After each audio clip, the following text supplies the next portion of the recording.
Boa noite a todos, sejam todos bem-vindos a mais uma noite de estudos no Centro Espírita Equilíbrio. Hoje, dando continuidade ao Livro dos Espíritos, por Herculano Pires, no capítulo 6º, Vida Espírita, Espíritos Errantes. Seguindo pela página 98 do PDF, convidamos o irmão a soltar os estudos, lembrando que é um assunto bastante pertinente, que dá margem a muita discussão, que aos novos adeptos da doutrina causa bastante confusão. Quando falamos em espíritos errantes, muitas vezes as pessoas associam ao erro, né? Errante, errante, errado, e não é o verdadeiro significado, né? Espíritos errantes são espíritos que permanecem na erraticidade, ou seja, que estão fora de um corpo, entretanto que irão reencarnar, que estão no momento fora de um corpo, mas que em algum momento irão reencarnar. Espíritos errantes também não significam espíritos involuídos. Existem espíritos errantes dos mais diversos graus de evolução. Entretanto, enquanto for necessário que reencarnem, terão ali. Depois que se tornam puros, não são mais chamados de espíritos errantes, porque não estão vagando temporariamente na erraticidade. Já estão definitivamente no seu modo e estado original, que é o seu modo de espírito. Tá? Então, essa primeira compreensão, ela se faz necessária para que vocês possam compreender os outros desígnios do decorrer do estudo. Né? Então, pois não. Boa noite a todos. Uma dúvida, irmão. Existe um lugar físico ou a erraticidade é algo muito amplo, outra dimensão? A erraticidade, ela, diferentemente da matéria terrestre, ela é complasmada por outros materiais, né, por espécies de matéria, né, por matérias semimateriais. Vocês vão saber e vão estudar hoje, por exemplo, que na erraticidade não permanecemos o mesmo tempo, né? Algumas pessoas raramente incorporam logo que imediatamente, outras por sua vez, na sua maioria, de forma ordinária, né, a maioria dos espíritos, demoram um certo tempo para voltar à matéria, e lá passam nesse tempo estudando, aprendendo, entendendo um pouco das provas e das expiações que terão que cumprir, né? Lembrando que esse tempo não existe uma definição, pode ser alguns dias, alguns meses, como milhares de séculos. Né? Então, é muito comum você ver na erraticidade, em reuniões mediúnicas, por exemplo, espíritos se manifestando há 1000 anos em sofrimento. Né? Então, existe essa derivação. Agora, o material, né, a forma em que é plasmado, né, é desconhecido ainda pela Terra, mas são plasmados, por exemplo, as colônias, são plasmadas umbral, são plasmados todos esses estados de mente em que o espírito permanece nos seus momentos de erraticidade. Alguma dúvida referente ao termo erraticidade? Só gostaria de fazer uma pergunta. Você acabou de confirmar agora que as colônias, planetas transitórios, ali estão os espíritos para a preparação de reencarnação.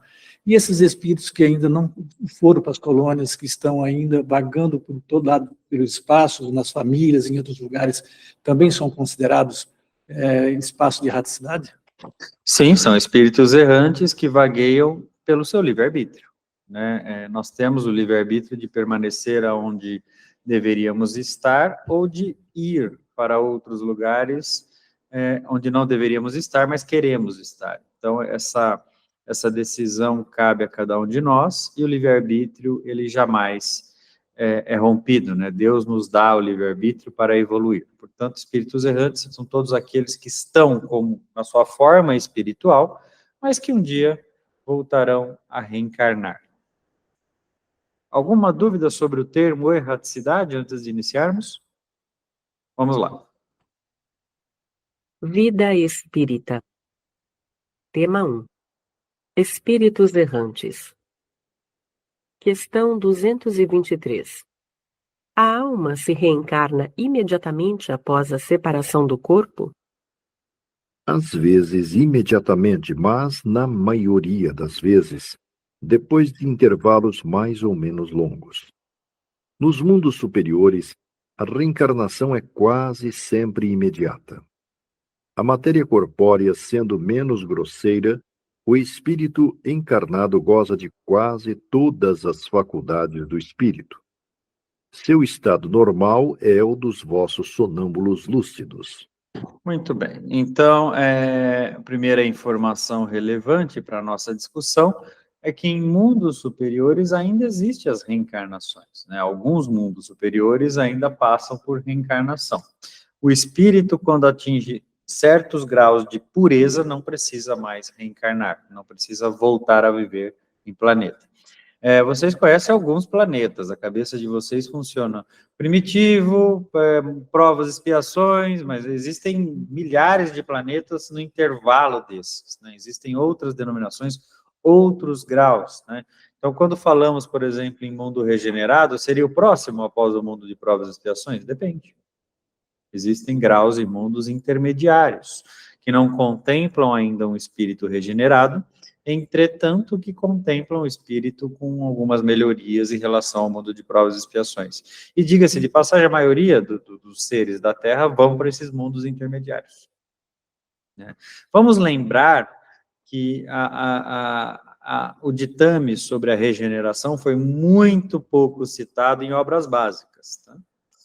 Se nós procurarmos bastante atentamente, as obras básicas, elas giram em torno da existência atual. A preocupação das obras básicas foi a modificação do ser no estado atual. Não foi falar do pretérito e nem do futuro, apenas para nível de conhecimento, mas não para nível de estudo avançado, né? O ser humano ainda fica bastante apegado em querer saber para onde vai e não se preocupa onde está, né?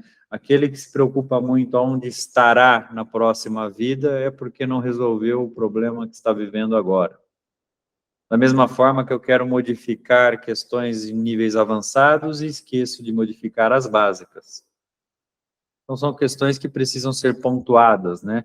O ser humano precisa do autoconhecimento e da auto-organização, né? Ele precisa organizar para poder escalar e escalonar todos os períodos do seu processo de evolução, né? E aí tem uma outra informação relevante aqui que diz o seguinte: seu estado normal é o dos vossos sonâmbulos lúcidos, ou seja, quando o espírito está em graus evoluídos, ele não está preso pela matéria que o segura, ele tem certas liberdades, assim como os sonâmbulos lúcidos possuem. Ele pode, por exemplo, estar muito menos materializado da forma com que vocês conhecem no planeta Terra. Ok? Vamos lá. Questão 224. O que é a alma nos intervalos das encarnações? Espírito errante que aspira a um novo destino e o espera. Muito bem. O que é alma nos intervalos das encarnações? Então, alma, como vocês sabem, pelo significado espírita, é uma denominação apenas organizacional de dizer o seguinte: alma é o espírito encarnado, né? Então, o que é alma? Alma é o espírito quando está num corpo. Alma é vocês. Vocês são almas neste momento. Estão encarnados, né? E frequentam um corpo, habitam um corpo de forma temporária. E aqui, o nosso irmão diz que nos intervalos entre as encarnações, né, o espírito errante que aspira um novo destino e o espera. Ou seja, a alma, quando deixa um corpo, passa a ser um espírito errante, enquanto houver a necessidade que reencarne. Perguntas? Vamos lá. Questão 224A. Qual poderá ser a duração desses intervalos? De algumas horas a alguns milhares de séculos. De resto, não existe, propriamente falando, limite extremo determinado para o estado errante, que pode prolongar-se por muito tempo, mas que nunca é perpétuo. O espírito tem sempre a oportunidade, cedo ou tarde, de recomeçar uma existência que sirva à purificação das anteriores. Muito bem, então, conforme vocês viram, né, aquilo que nós já havíamos mencionado, brevemente, os espíritos podem ficar mais ou menos tempo, de acordo com o seu livre-arbítrio, de acordo com a utilidade da sua permanência, mas mais cedo ou mais tarde voltarão a reencarnar para poder, assim, cumprir todas as suas provas, todas as suas expiações e seguir no seu processo evolutivo natural, né? Isso é bastante relevante, né? Entender que os espíritos voltam à matéria, mesmo que isso dure milhares de séculos. E certamente, quando dura milhares de séculos, não é por uma utilidade em sua evolução, é por uma decisão do próprio espírito, né? Então, é uma decisão geralmente mais umbralina do que propriamente colonial, né? É uma decisão de espíritos que vivem em sofrimentos, em teimosia, e, diga-se de passagem, esses espíritos são mais próximos do que vocês parecem, né? Espíritos com esse grau de comportamento são vocês nas mudanças em que não decidem realizar. Muitas vezes permanecem 70, 80, 90 anos na Terra sem conseguir se desfazer de vicissitudes, de hábitos, sem desenvolver a humildade. Isso nada mais é do que você na erraticidade fazendo a mesma coisa e permanecendo sem a oportunidade de reencarnação. Diga-se de passagem, isso não está reputado aqui, mas é impossível reencarnar sem a humildade. Se eu não despir do meu orgulho e do meu egoísmo, eu permaneço na erraticidade teimando com Deus que eu estou certo. Que eu estou sentindo a dor. Que eu estou sentindo a fome. Que eu estou sentindo o frio. Que eu estou sentindo falta da minha família.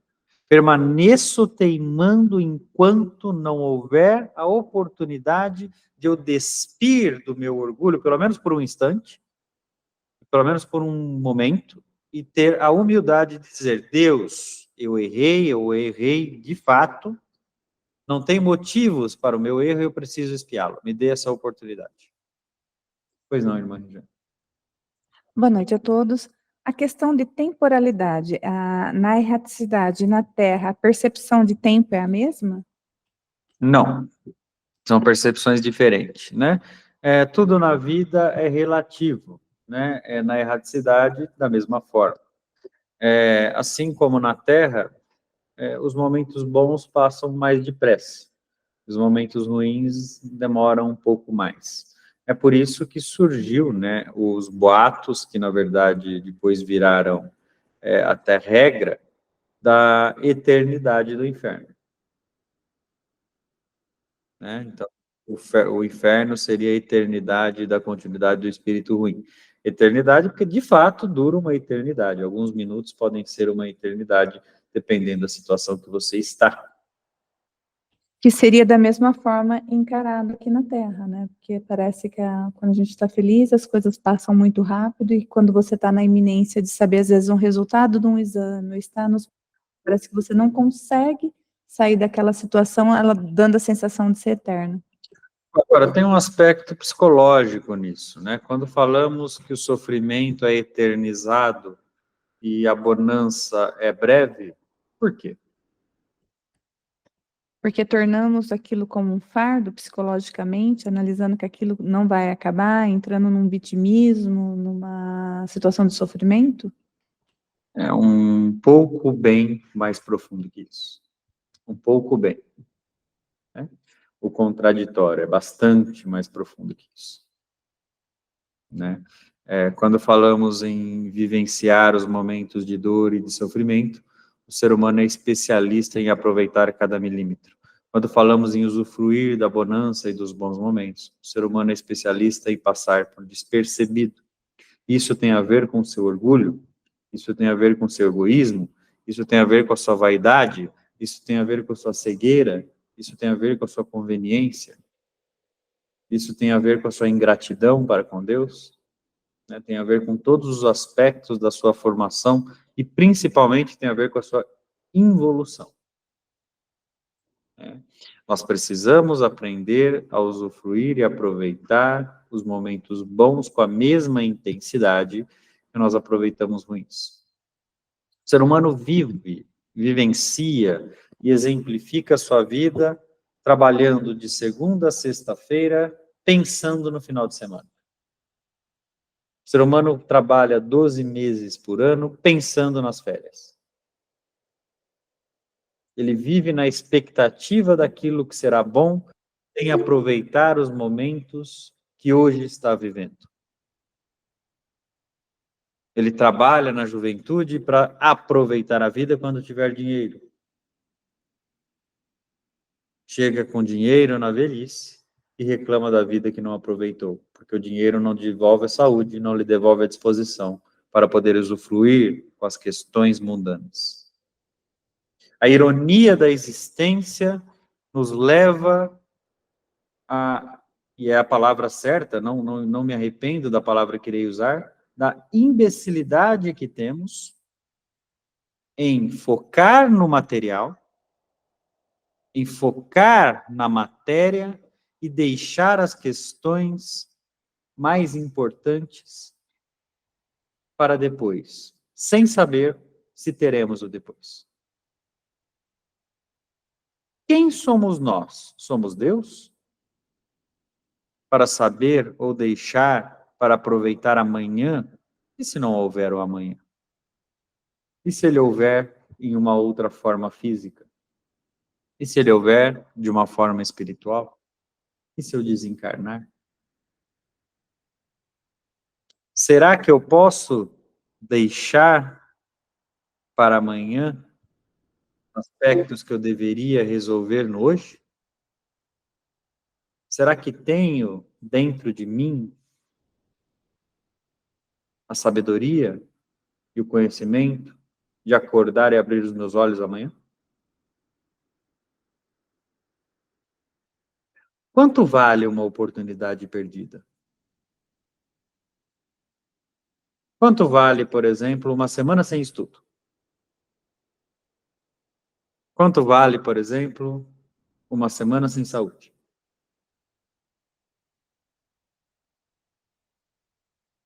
Quem aqui já ficou acamado sabe o que são 7 dias doente.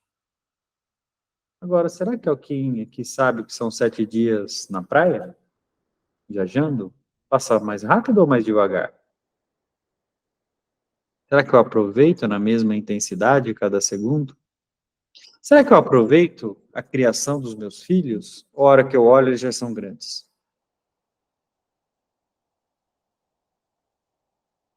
Será que esta vida de 30, 40, 50, 60, 70 anos que eu vivi foi aproveitada da forma devida?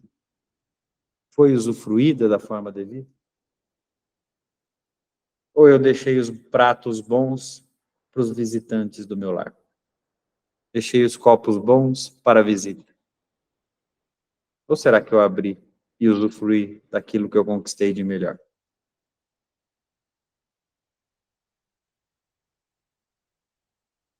Eu passo toda a minha existência guardando o que há de melhor para depois e para ocasiões especiais. Mas qual ocasião é mais especial do que o agora? Pois não, irmão.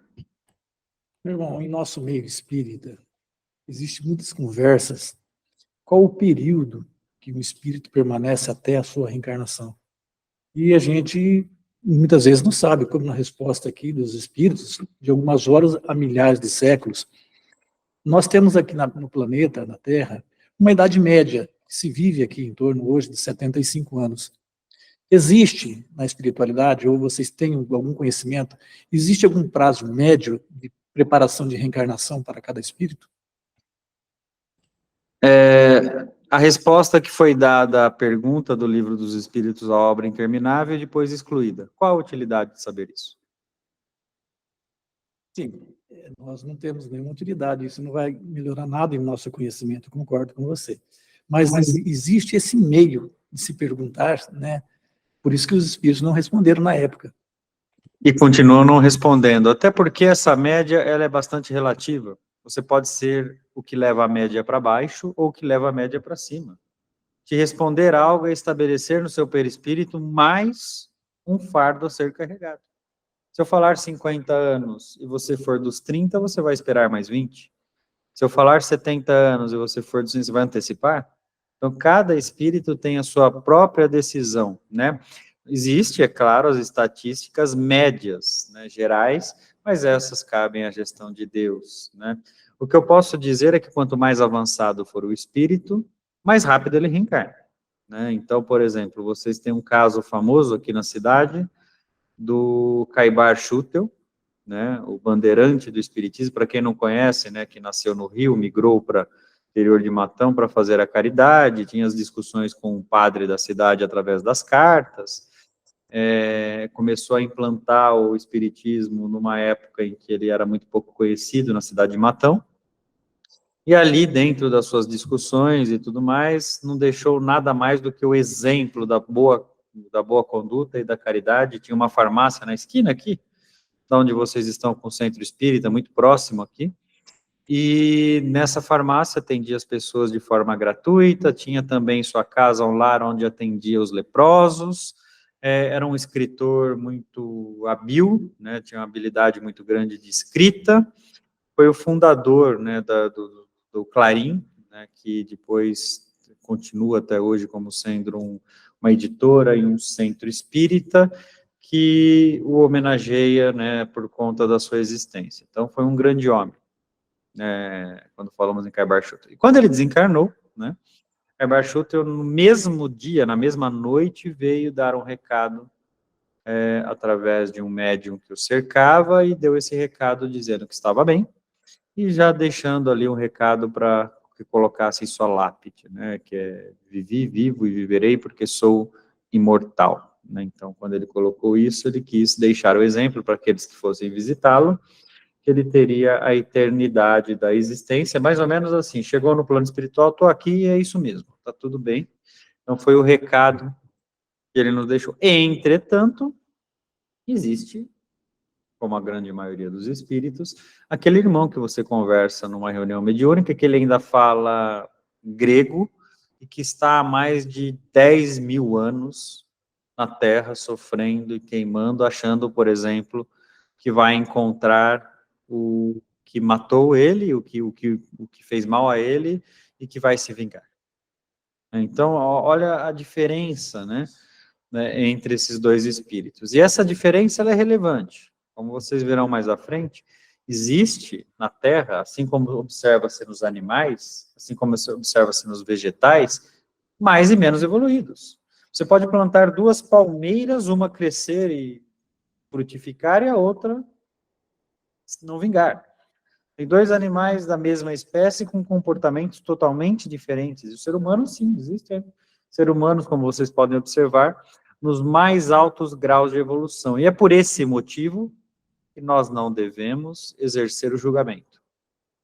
Porque o julgamento, ele não cabe aos seres imperfeitos.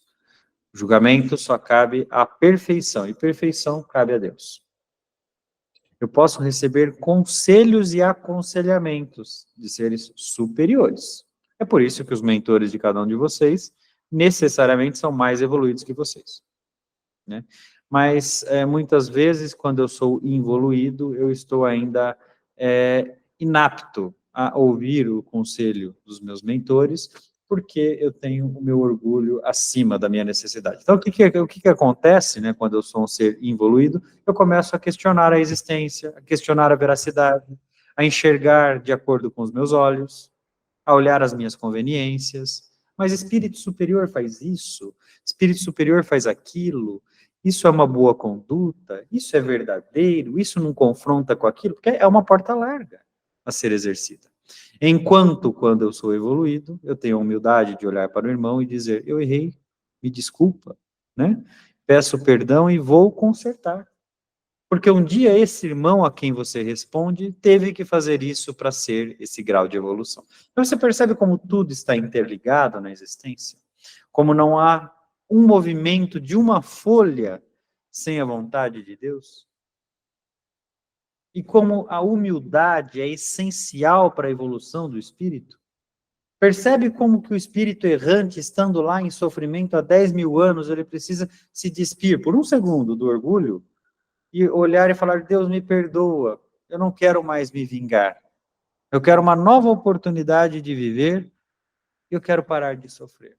E aí Deus, no mesmo momento, dá a ele a oportunidade de se redimir. E é por isso que Deus pode ser considerado misericordioso, é por isso que Deus pode ser considerado bom, é por isso que Deus pode e deve ser considerado justo. Perguntas? Pois não. Boa noite, irmãos. Irmão, nesse momento em que o espírito, por um ato de humildade, pede perdão e pede para reencarnar, mesmo estando muitos anos na erraticidade, ele reencarna imediatamente ou leva um certo tempo? Bom, é aquilo que nós dissemos, o arrependimento é o primeiro passo.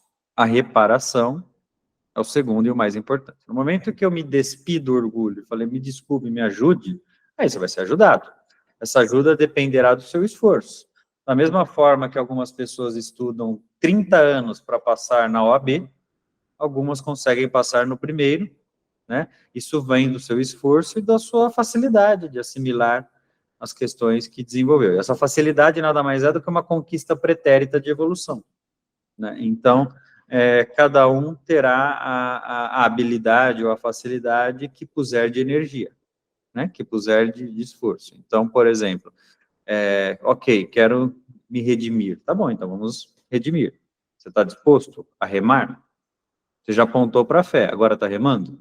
Ok, estou remando, aí sim você segue com os caminhos e pode demorar pouco ou muito. Mas o primeiro passo é certamente o arrependimento, que, diga-se de passagem, algumas religiões colocaram como imprescindível para a vida boa, para a vida plena, para a vida ao lado de Deus.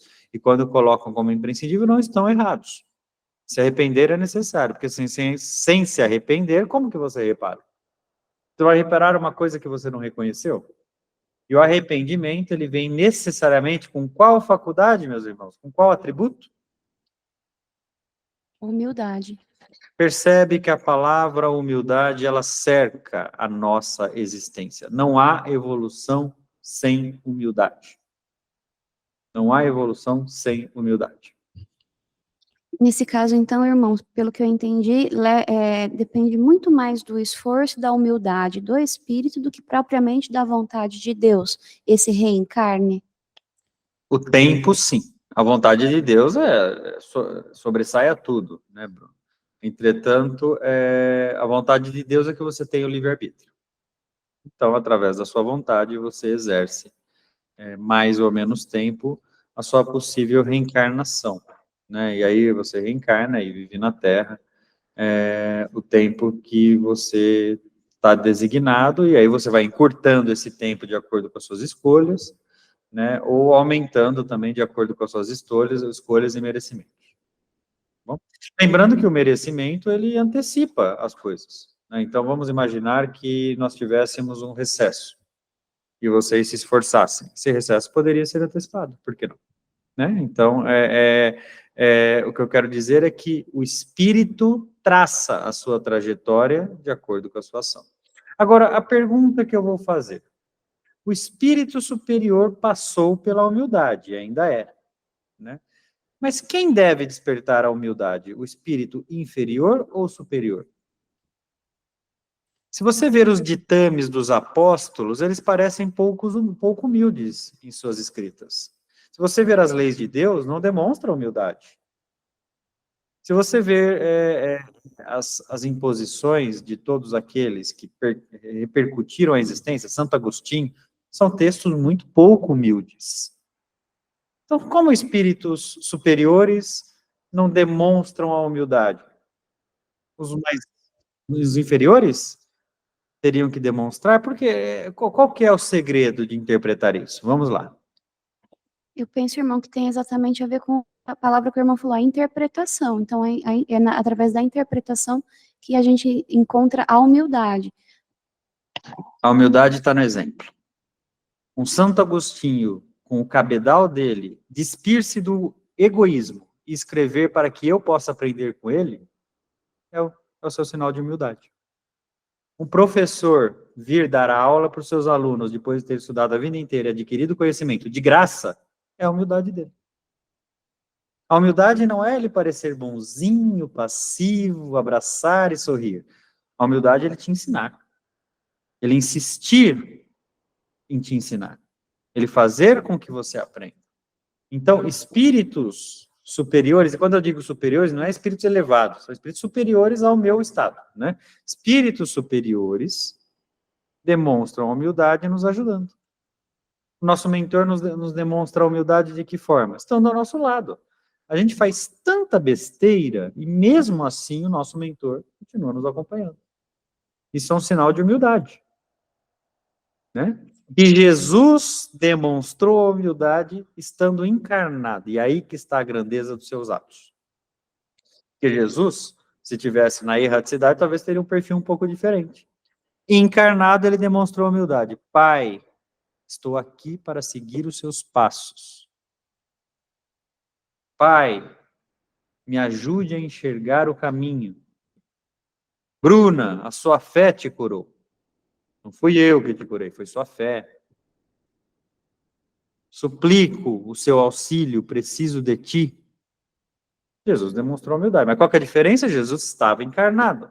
É por isso que a humildade é tão válida para todos os encarnados. Sem humildade, você não consegue ter nenhum relacionamento saudável dentro da sua casa. Se você não tiver humildade, nem casado você consegue ser. Nem irmão você consegue conviver. Em algum momento você precisa ceder.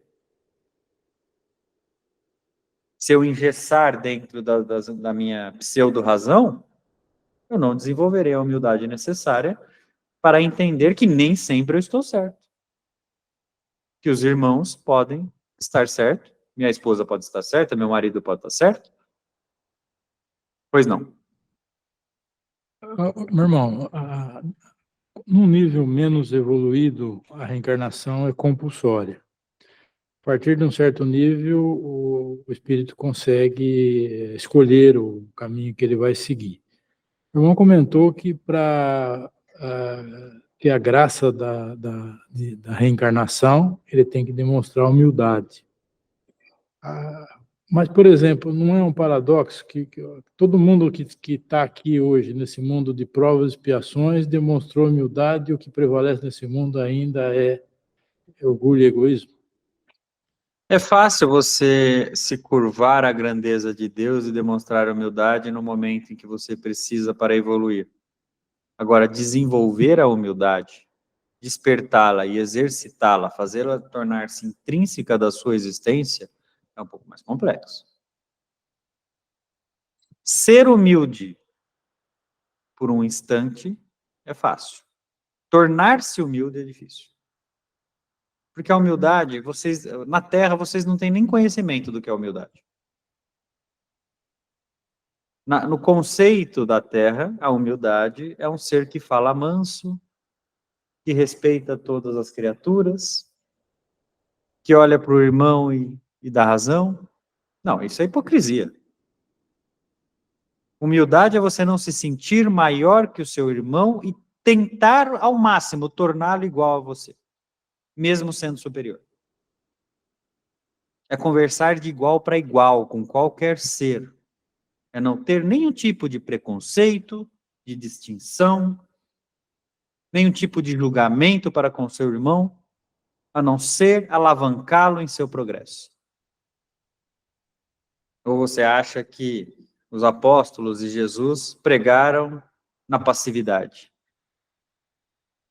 Vocês acham que homens árabes de 30 anos de idade, há 2000 anos atrás, caminhavam no deserto com delicadeza, falando para cada pessoa que passava tudo aquilo que deveria ser feito? Da mesma forma que vocês acham que Jesus tinha olhos azuis, sendo árabe.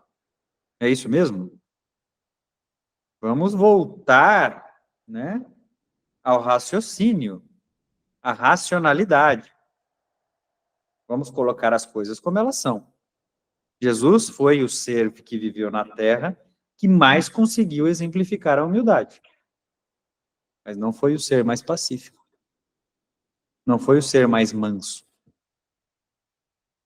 Ele foi manso e pacífico nas suas intenções. Por isso que bem-aventurados os mansos e pacíficos, do que os coléricos, do que aqueles que fazem a guerra, que promovem a dor, que promovem a falta e a perda da paz. O mundo não foi construído por homens fracos. O mundo foi construído por homens fortes. Ser forte não significa ser brutalizado. Ser forte não significa ser alguém que ofenda o outro. Ser forte significa defender a sua opinião, ser moralizado, buscar moralizar a todos por onde passar. E essa é a verdadeira força do homem.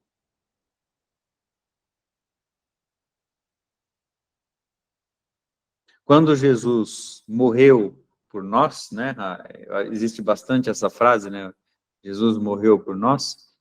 Ele conseguiu exemplificar, através da sua morte, tornando os que viveram mais fortes, para dar seguimento à sua obra. Então, aqueles que estavam aos pés da cruz, vendo tudo aquilo que acontecia, olharam um para o outro após a morte de Jesus e provavelmente, é lógico que eu estou dizendo uma hipótese, né? Provavelmente disseram, não vamos deixar esse homem morrer em vão.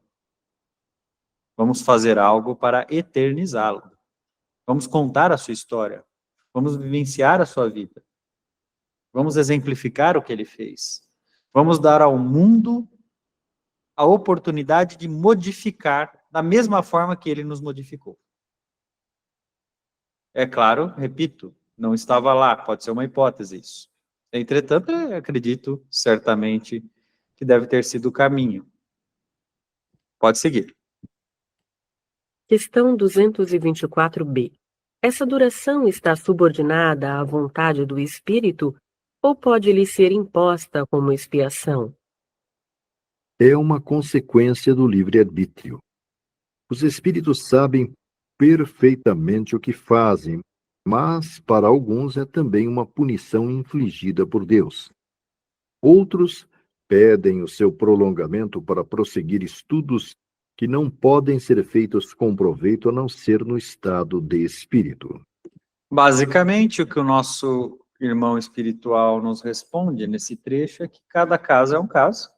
Alguns espíritos agem de determinada maneira, outros de outra, mas sempre respeitando uma palavra que vai ser o tema do nosso estudo de domingo.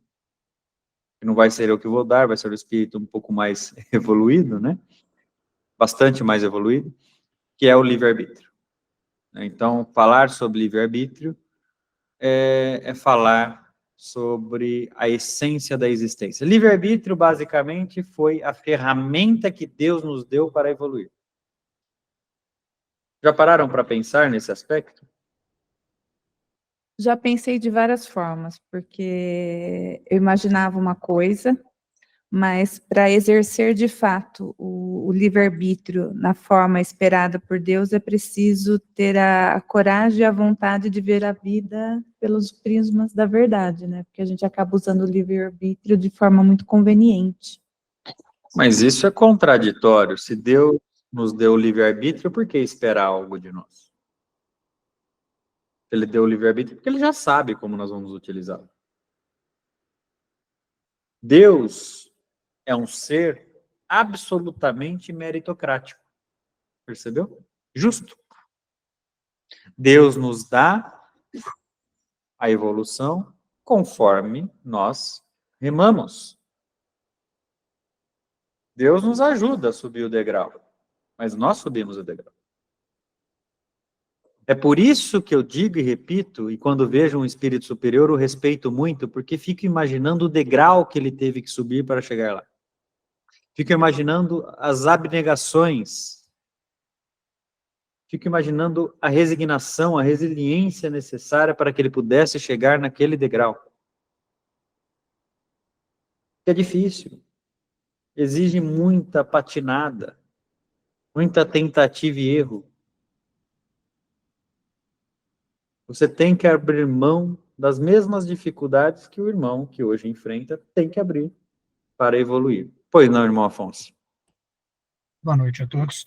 Ficou estranho para mim essa posição de que pode ser imposta como expiação o período de erraticidade, né, como uma punição infligida por Deus. Eu entendo que tudo isso é da vontade do espírito, né? Ele que não se preparou para poder uma nova encarnação, ele que teimou em prosseguir na erraticidade. Não vejo assim Deus está infligindo uma punição, como está escrito aqui. Vamos lá. Quando Deus permite que você evolua, ele não está infringindo o seu progresso através do seu livre-arbítrio? Infligindo, não. Ele está abrindo um caminho e dizendo, siga ou não. A escolha continua sendo minha. Ele não está me obrigando a nada. Olha, nada acontece sem a vontade de Deus. Absolutamente nada. O seu livre-arbítrio é algo que Deus infringiu. Seja de forma direta ou por consequência, é a vontade de Deus que está sendo feita. E essa falha é mais antiga do que os templários, hein? Não, eu não discordo que seja a vontade de Deus, eu só não concordo com o termo infligida, como se fosse uma punição, essa conotação de que Deus está obrigando alguma coisa, que para mim não soa divino. Deus não precisa obrigar nada. Já é estabelecida a sua vontade, ela deve ser feita. Mas onde eu quero chegar é o seguinte: da mesma forma que Deus permite que você tenha a sua evolução através do livre-arbítrio, ele permite que você cumpra o seu sofrimento, né? Naqueles exemplos, por exemplo, naquelas vivências de umbral, onde você vivencia, né? Onde você vivencia o seu castigo, a sua pena, né? Mas é uma pena estabelecida pelas suas próprias ações. E quando você pega o significado da palavra infringir, é por isso que eu gosto de ser bastante técnico, né? Ele tem diversos significados. Entre eles, impor, aplicar, pena, castigo, repreensão, cominar, que é esse que você está dizendo. Entretanto, também tem o sentido de causar, ser a causa, né? Então, Deus infringe como causa, né? É claro que é desagradável a consequência, mas Deus infringe como sendo a causa e não o efeito. Deus é a causa, nós, através do livre-arbítrio que ele causou, definimos a nossa pena. Lembrando, irmão Afonso, que a obra originalmente foi escrita no francês, né? Depois ela foi traduzida para o português. Então, as palavras, elas também perdem um pouco do seu significado, mas mantém o infringido aqui, tá? No sentido de causa, no efeito de causa e não no efeito de punição. Porque Deus não é punitivo. Deus, ele impõe a sua vontade, é claro, mas nos deixa remar para atingir os nossos objetivos. Pois não, irmão Luiz? Boa noite, professor, boa noite a todos. Também me chamou a atenção o fato de Deus ser punitivo, e eu também vi aqui no dicionário, que é muito meu amigo, né, uma acepção que diz assim, que pode ser algo penoso ou desagradável que alguém é obrigado a suportar, entre todas essas que falou, né. E também eu fui ver mais outras duas questões do Livro dos Espíritos, a 737 e a 101, que fala do por que Deus castiga a humanidade, né? E a resposta, para que progridam mais rápido. Então, é a nosso benefício, né? E na questão 101 também diz assim, Deus, para castigá-los, quer que assim creiam. E para que não se entenda castigo como punição, eu também procurei o dicionário e eu vi que é uma atividade, também entre outras acepções, atividade que se cumpre contra a vontade. Então, eu concluí assim, se agirmos conforme nossa conveniência, Deus é punitivo. Se agirmos conforme nossa consciência, Deus nos aplica a sua justiça, a justiça divina. Errado. Uma conclusão errada. Deus não é punitivo em hipótese alguma. Eu vou te explicar o porquê. Deus não é punitivo em hipótese alguma. Nós cavamos a nossa própria cova. Nós cavamos a nossa própria dor. Deus infringe as suas leis, Deus nos dá de forma obrigatória a utilização do livre-arbítrio. Sabendo que cavaremos a nossa própria cova, sabendo que sairemos da cova. Deus, basicamente, assim como um passarinho, foi usado por Paulo, esse exemplo, essa semana, né? Como um passarinho no ninho que deixa o seu filhote voar, Deus nos deixa caminhar e voar, né, com os nossos próprios passos, mas jamais de forma punitiva. Porque se nós levarmos para a definição de punição, nós desconstruímos Deus. E Deus, no momento de dor, no momento de erro, é aí sim que ele mais nos ajuda. O umbral, apesar de parecer uma punição, é uma excelente ferramenta de evolução. É lá que iremos facilitar e encurtar no nosso processo para sair do limbo. Pois não? Então, eu não posso nem dizer assim, se agirmos conforme nossa conveniência, nós achamos erradamente que Deus é punitivo. Você pode dizer o seguinte: se nós agirmos de acordo com a nossa conveniência, nós colheremos o que nossa conveniência plantou. Né? Mas não atribuir a Deus a punição, jamais. Né? Essa é uma questão que perdurou por mais de 2000 anos na Terra, e ainda perdura em algumas religiões, e que fez com que a fé pudesse ser tão descredibilizada. Eu tenho verdadeira repulsa, no bom sentido, a atribuir punição a Deus, porque Deus é soberanamente bom e justo, e se ele é bom, ele não pode ser mau. Se ele é justo, ele não pode ser punitivo. Porque o papel de um juiz em um tribunal não é punir, é atribuir a pena de acordo com os próprios feitos da lei. Quando um juiz está lá e vai definir o que vai acontecer com o réu, ele não está lá para punir o réu. Ele não vai deixar o réu em reclusão para puni-lo. Ele está lá para consultar, baseado na lei, qual é a melhor pena para esse réu.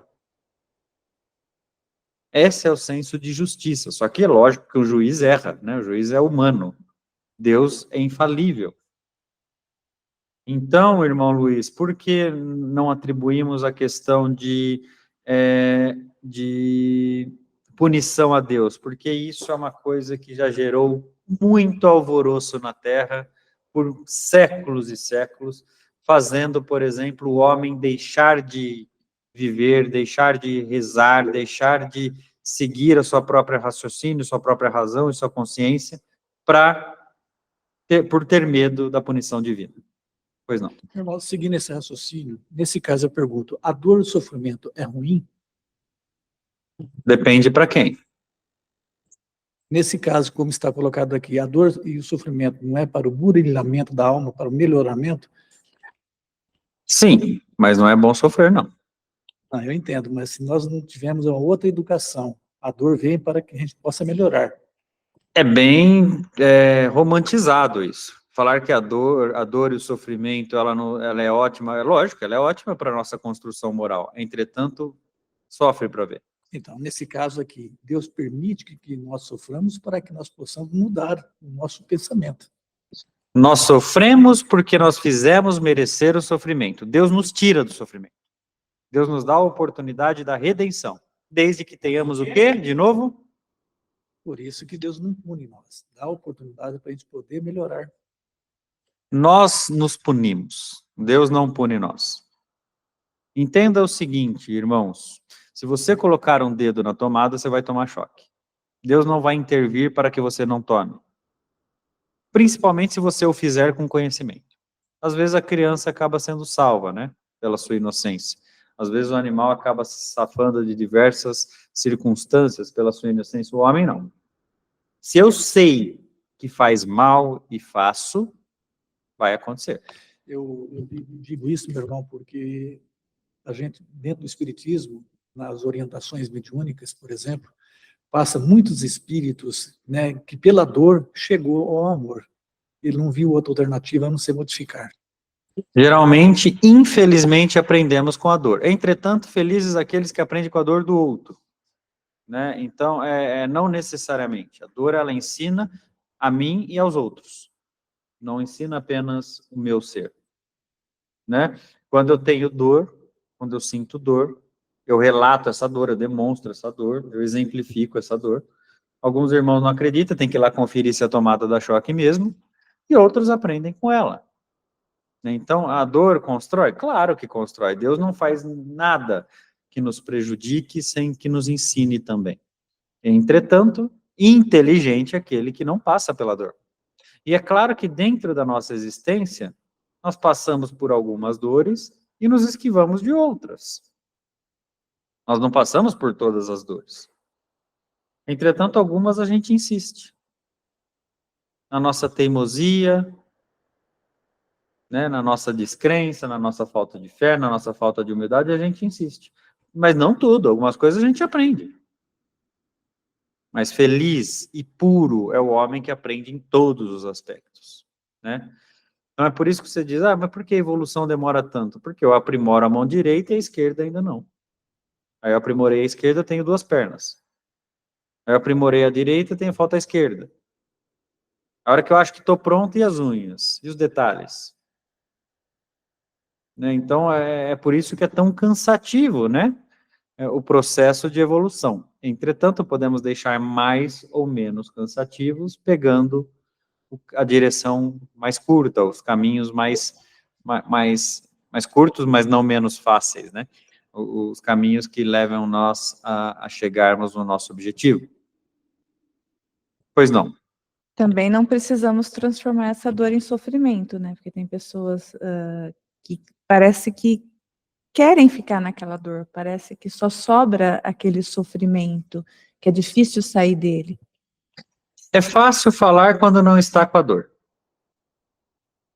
Se eu te colocar em uma cama por 3 meses, sem poder se mexer, alimentada por aparelhos, vamos ver se o discurso é o mesmo.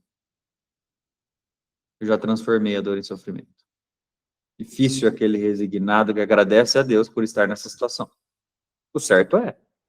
Mas na prática funciona? Eu vejo na dor física, sim. Mas e na dor psíquica? Como que a pessoa pode fazer para sair desse sofrimento? A dor psíquica é pior que a física. A dor física você trata com remédio, com cirurgia, e a psíquica? Como você dimensiona? Quando você vê uma pessoa na rua sem uma perna sangrando, porque acabou de perder a perna, você leva ela imediatamente ao hospital. E quando você vê uma pessoa integralmente perfeita, até com um sorriso no rosto, qual é a dimensão da sua dor? A dor psíquica, inclusive, ela passa por um outro dificultador, que não é o médico que vai curar essa pessoa, é a própria pessoa que tem que se curar. Então, é a mesma coisa que você chegar num centro cirúrgico e fazer a própria cirurgia em você, sem ter condições de se operar. Então, não subestime a dor psíquica, né? Então, da mesma forma, sofrer é opcional. Claro, isso é bíblico. Se você perguntar para espíritos apostólicos, eles vão falar que a dor é inevitável, o sofrimento ele é opcional, mas é uma opção muito usada no mundo de provas e expiações. Por isso que é interessante mudar esse conceito das pessoas nessa dor psíquica que ainda se tem culturalmente, alastra-se como loucura, e entender que todos precisamos de ajuda para buscar esse auxílio. A dor psíquica, a exemplo da dor física, a forma mais fácil de ajudar alguém, claro, existem profissionais para isso, né? Não somos nós, seres comuns, que vamos conseguir ajudar os irmãos. Mas profissionalmente é basicamente dizer para a pessoa, e mais importante do que dizer, mostrar, não aquilo que ela está sentindo, mas aquilo que ela está perdendo por sentir isso. Então, quando eu reclamo da minha mão doente, eu esqueço da minha mão saudável. Quando eu reclamo do meu vazio, eu esqueço daquilo que me preenche. Então, esses os tratamentos da Terra. Trabalham, basicamente, colocando em outras perspectivas aquilo que os irmãos deixam de enxergar por passar em suas enfermidades. Entretanto, as dores psíquicas, elas não mexem apenas com questões psíquicas. As dores psíquicas mexem com questões físicas. Então, vocês têm que entender que tudo que acontece na mente de vocês, o corpo reflete. Quando vocês ficam nervosos, agressivos, por exemplo, o cortisol do seu corpo aumenta absurdamente. O corpo, ele produz corticoide. Quando você está muito feliz, você produz alguns hormônios que representam essa felicidade. Então, o seu corpo, ele vai conversando. E quando falamos em hormônio, estamos falando de todo o equilíbrio do nosso organismo. É por isso que, teoricamente, é isso, Regiane. Dor não significa sofrimento. Mas, na prática, temos que entender aquele que sofre. Obrigada. Porque aquele que sofre, ou ontem, ou hoje, ou amanhã, será nós. Né? Nós não saímos dessa dificuldade. Então, às vezes eu olho para um irmão que está com a unha encravada e falo, mas que frescura. Você acha que precisa fazer tanto alvoroço por conta de uma unha encravada? Meu irmão, tenha a unha encravada para você ver. Você esquece até dos seus filhos, dos filhos. Você vai pensar apenas na unha encravada. E tão alucinante que é a dor. Então, nós damos valor, infelizmente, àquilo que nos falta. Né? Ninguém entende a utilidade do dedinho, eu já disse isso, até bater ele no móvel. Né? A hora que ele dobra, que ele fica até assim, o dedinho, aí você, nossa senhora, esse dedinho dói mesmo. Ninguém sabe da utilidade do dedinho, por exemplo, numa caminhada, até ter que tirá-lo. Anatomicamente, você foi feito para ser e viver da forma que você é. Tudo que saia desse script causará impacto. Na coluna, por exemplo. Em coisas muito maiores. Então, Deus é perfeito. Deus é perfeito. Geralmente, aquele irmão que fica cego, que perde a visão, amplia a sua audição. O irmão que perde a sua audição, amplia a sua percepção pela visão. Deus nos deu a oportunidade e a possibilidade de adaptar e de evoluir para as condições que temos.